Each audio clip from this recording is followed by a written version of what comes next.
Hey there, it's Short Mercier, PTBOToday.ca, Peterborough Conversations, Episode 2. The gentleman I'm sitting with, most of you know him, I bet. I wrote it down, Donald Fraser. I wrote it down, I was like, okay, what do we want to know you as? You've been very active, ran for city council once upon a time. Yep. Involved in Trent University. Yep. I think the one thing I know you from is co-hosting Pints and Politics. Oh, yeah. With Bill Templeman, one of the iconic programs ever done in Peterborough. But now I know you as a little bit of an advocate and somebody who's very serious about not only physical health, but also mental health. We'll talk about something that you're doing coming up here in a second. But absolutely, how have you been? It's been a long time. I'm doing good. Yeah?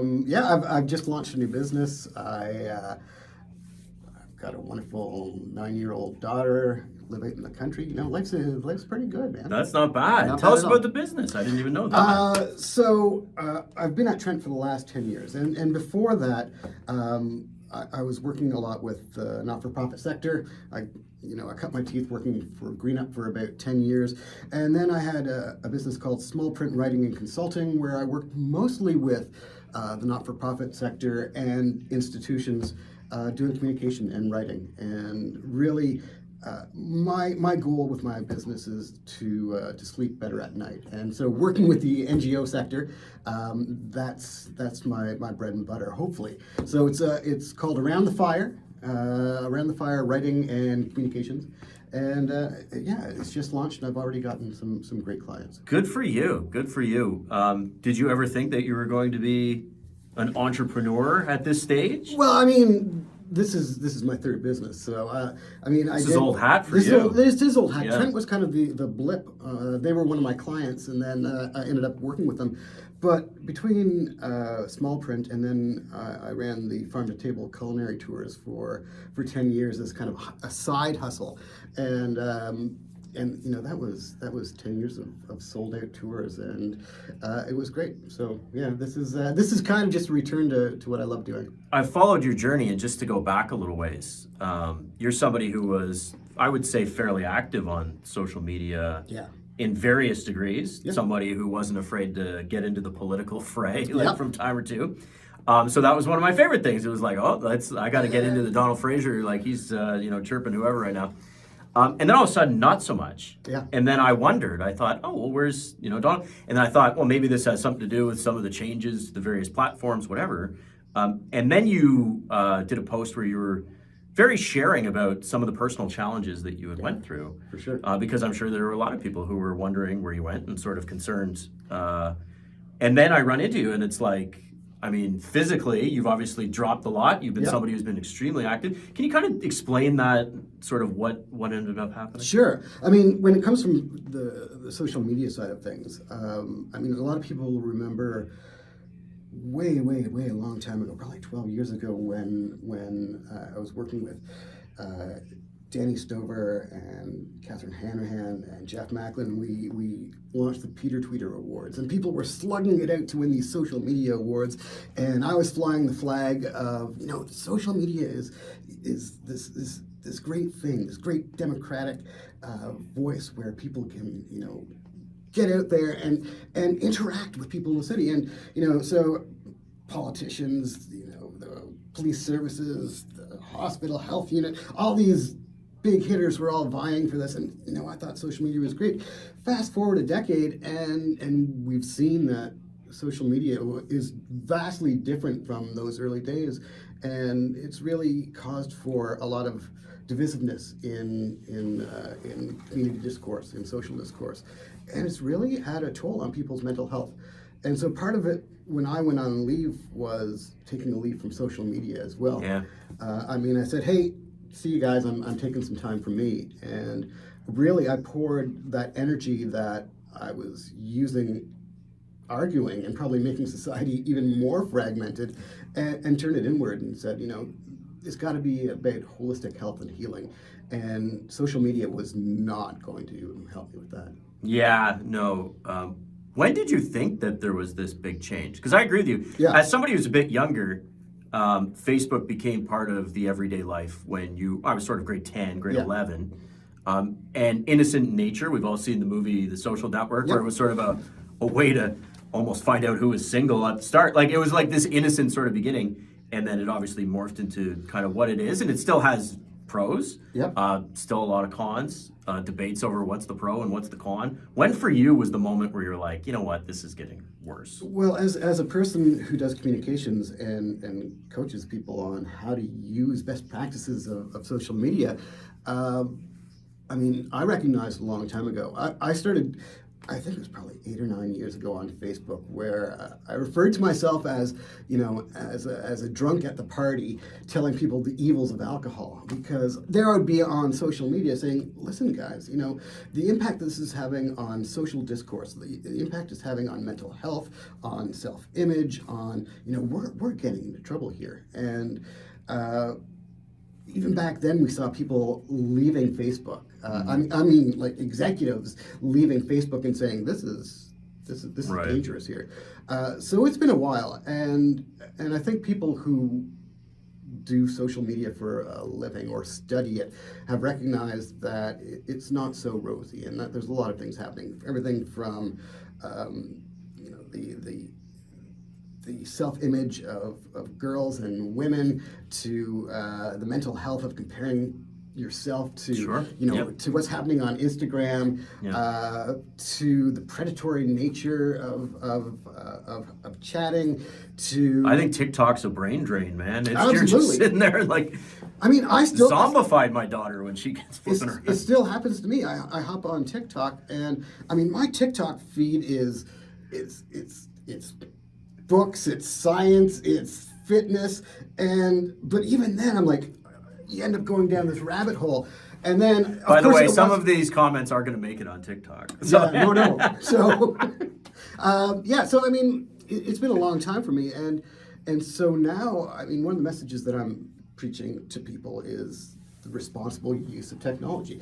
So AI is coming, and AI is here, and we've got to take a look at the mistakes we made with social media, which was just going, hey, let's see what happens, and seeing that, oh man, this has had some incredible impacts.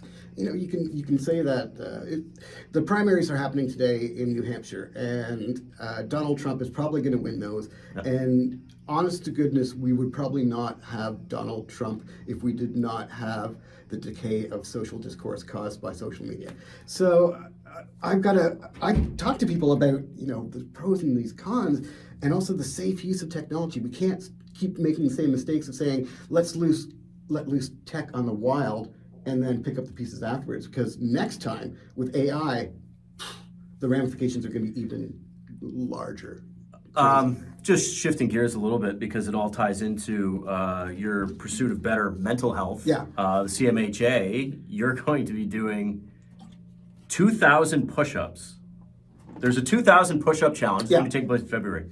And Push for Better 2,000 Push-Up Challenge, Canadian Mental Health Association. And it's over the course of, I believe, February the 1st to February the 23rd. So have we done the math on how many per day? Well, and so they're being kind. You get Sundays off, and I don't know.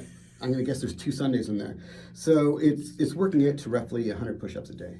Wow. They change it though, and so I mean, I'm in for a surprise because I've never done this kind of thing before. But each day is a different number, and the number that it is associated with a mental health stat. Oh, I see. So yeah, I mean, even the 2,000 push-ups is based on the 20% of people in Canada who identify as having struggled with mental health. So what made you want to get involved in this particular endeavor? Well, I mean, I've been really open about the fact that my mental health I was struggling with my mental health, and this is something I've gone through my entire life. But when you live through a global pandemic and the stresses that come along with it, and the workplace stresses, I learned a lot about the fact that you can't just keep on keeping on. And there's a lot of people out there struggling right now who need help. And so I was already on a mission to get a better me. And so I've been working at it a lot anyways. And I saw this and went, well, this is cool. Why don't I do this? Why don't I just lay off, the gym and weights and do upper body with this and raise money for something that I really, really, truly believe in, and that will help other people. And the response has been great. CMHA, obviously an organization that plays a vital role in the community in many different fronts, right? Yeah, and the money goes. You can earmark it to either the CMHA National, to CMHA Ontario, or to individual communities, so Kawartha and Peterborough. I chose National. And the only reason, I'm a huge Peterborough guy. Don't get me wrong, but just looking nationally at some of the issues and issues in First Nations mental health and things, for me it was letting them figure out where the money's going to go, and I'll just go and grunt it out every day with push-ups. How does one begin to prepare for 2,000 push-ups over such a short period of time? I'm out of breath already thinking about it. I wish I knew. So I've been going to the gym for a while, and clearly, yeah, and look at this guy. So like Jesse the Body Ventura in here. Dude, I weigh 140 pounds. Oh, I was trying to. So here's the deal, though. One of the joys of being like. So I'm built like a bird. I've got like the smallest bone structure in the world. So one of the things that's helping me is the fact that I actually weigh so little. I mean, I'm happy now that it's mostly muscle and not fat, but I don't weigh a lot. And so I think push-ups are probably a bit easier for me than the average bear. But doing presses and flies and stuff, I built up chest muscles and tricep muscles, and every once in a while, I'll do push-ups. And so, I mean, I can do 3 sets of 15 push-ups relatively easily. No big deal. No big deal. And so I said to myself, well, if I do that twice and then throw 10 push-ups in at lunchtime, then I should be okay in theory. Yeah, in theory. But no, I feel pretty confident about it. I just hope that they don't all of a sudden throw 250 push-ups at me on one day. Yeah, they got to make a crazy day where it's like, all right, now well, you know what? I'm not going to post about it every day online, but keep us updated. Keep us updated. Yeah. I mean, people have so far they've donated $1,000 to the cause, and hopefully we can get more and more people to join in as well. If you're out there watching, we'll put a link in the bottom of the video. Sweet. Just to make sure that you. Yeah. Well, and people great. can sign up themselves too, Yeah. right? I mean, I don't need to be the only idiot who's. No. I'm kidding, but it's a challenge, and what better way to start another year is to start focusing on your health and your mental health, and bring some calisthenics into it. So there you go. Yeah.